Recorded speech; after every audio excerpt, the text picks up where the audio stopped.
In college, I played a lot of role playing video games, the kind where you create a character and move through a story.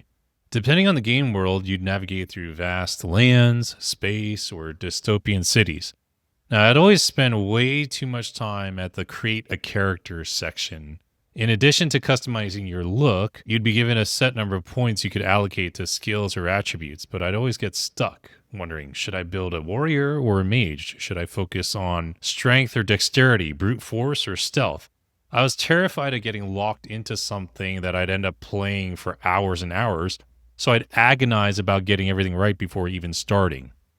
There's a life lesson for you. Game developers realized this angst was common among players, so they started to program instances into the story where you could wipe the slate clean and reallocate your character's points. You wouldn't lose your experience or progress, and you wouldn't have to start the game from scratch.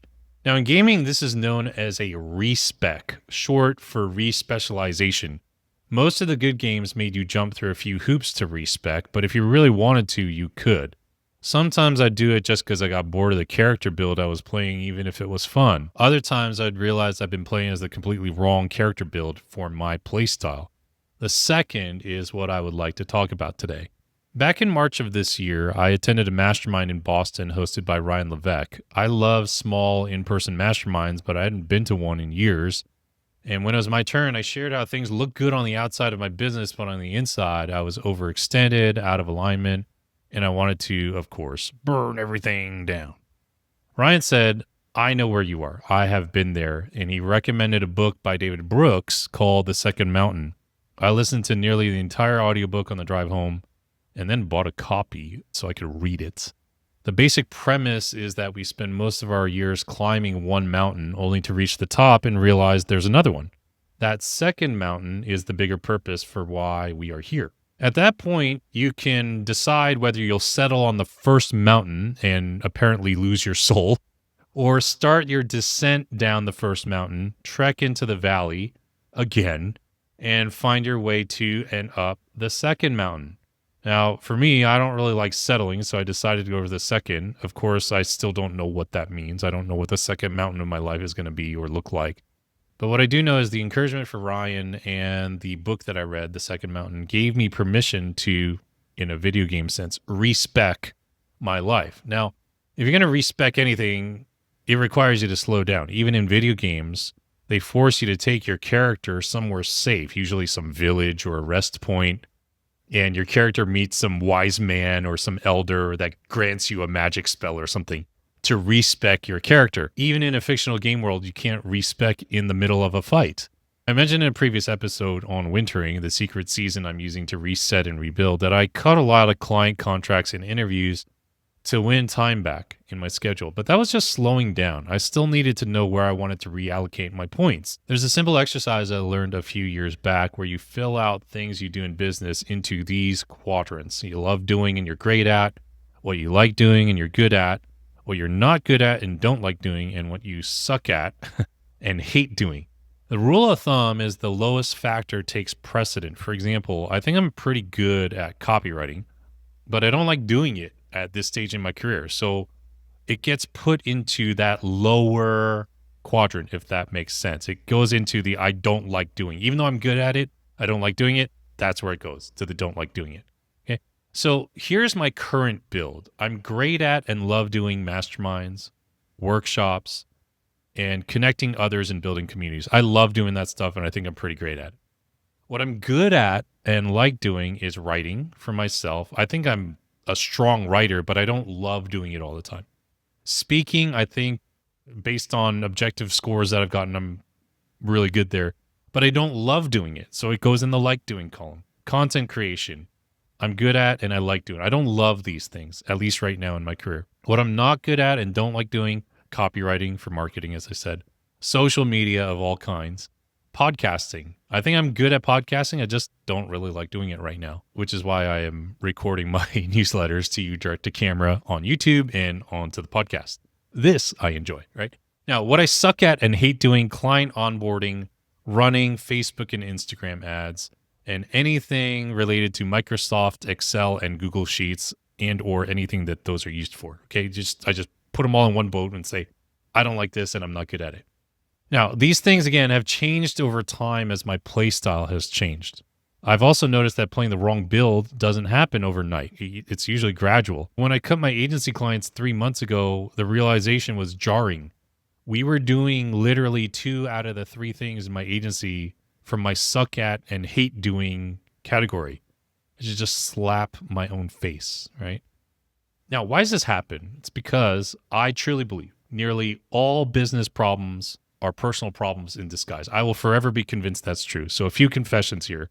Number one, I was trying to meet my need for personal camaraderie almost solely through my work life. Now, I like working with and building things with others. I actually love it. I don't want to just be on a computer all day and teach on Zoom and write. And truthfully, I become friends with a lot of people I work with. But the opposite also happens. If we don't work on a project together, or if I slow down my work life, I can go a while without talking to those friends. And I am pretty sure, looking deeper at it, that one of the reasons I was building a team and doing a lot of these projects, and especially agency work, was to have people around me. There were some personal caretaking tendencies that were seeping in. I've been working really hard on that in my personal life. I didn't want to let people down.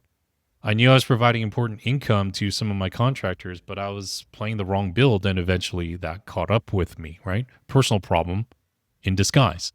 Number two, I let a mistake derail me for too long. Last year, I missed some sort of email DMARC update that, for those who aren't familiar with that, it basically makes sure that you're in compliance with sending out mass emails for marketing. And I missed some sort of update, and my open rates crashed from like a really strong 40 to 45% to under 18%. I lost the ability to get into people's inboxes for tens of thousands of legit subscribers nearly overnight. That was really tough. If I was going to use a video game analogy, it's as if the game glitched and erased years of my progress.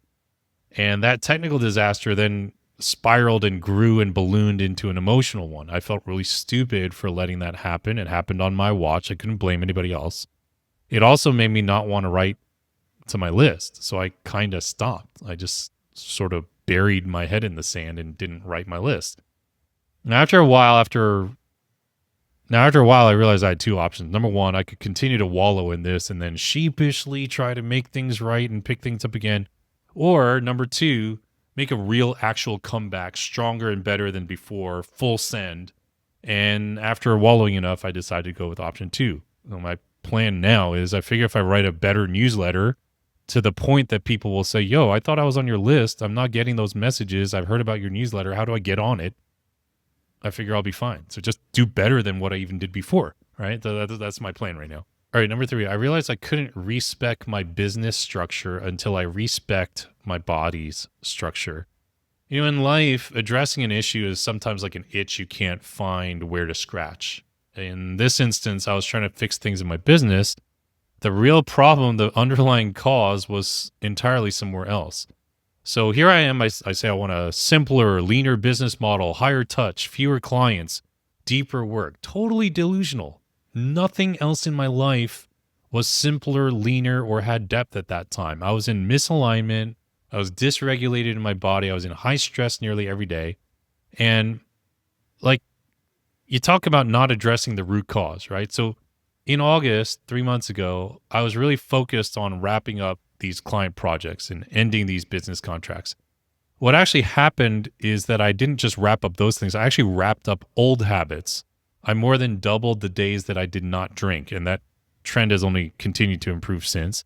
I slept better. I ate better. The structural realignment had to happen in my habits, my body, and my mind first for the change to then show in my business. I know that sounds annoying and a little bit woo-woo, but it is absolutely true. It showed up true. And the proof was all of my higher touch, fewer client, deeper work offers since have sold out. This week, I'm delivering on those VIP engagements as well as hosting my mastermind 2-day intensive. It's a busy week, but I'm way calmer, more fulfilled, and more present. A word of encouragement here from someone who's doing it, in the middle of doing it right now. You will not lose your experiences, your wisdom, your lessons learned. You are absolutely more adaptable than some video game character. You are allowed to respect. And maybe you should, because right now you better understand the game. You understand how you want to play it. You understand what your natural build is like. You don't need my permission, but take it from somebody who's walking in the same journey. You're allowed to do it. Okay. And next time you're ready to invest in your growth, I hope you'll consider working with me. There are 2 ways right now that I can help. I have a private one-on-one advisory engagement that I'm opening up for 2026, and you can get on the wait list. This includes ongoing support and a couple of days in person where we meet face to face. You can go to mikekim.com/advisory to get on the wait list. It does not obligate you to join or anything like that. Just get on the wait list if you're curious.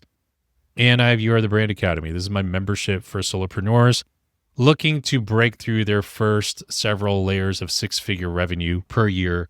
And you can get on the wait list for that at youarethebrandacademy.com. The links are all there in the show description. If you enjoyed this episode and you're watching on YouTube, it would mean a lot if you would like the video, if you would subscribe to the channel if you haven't done so yet.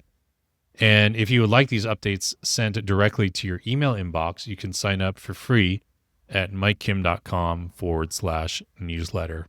All right. See you next time.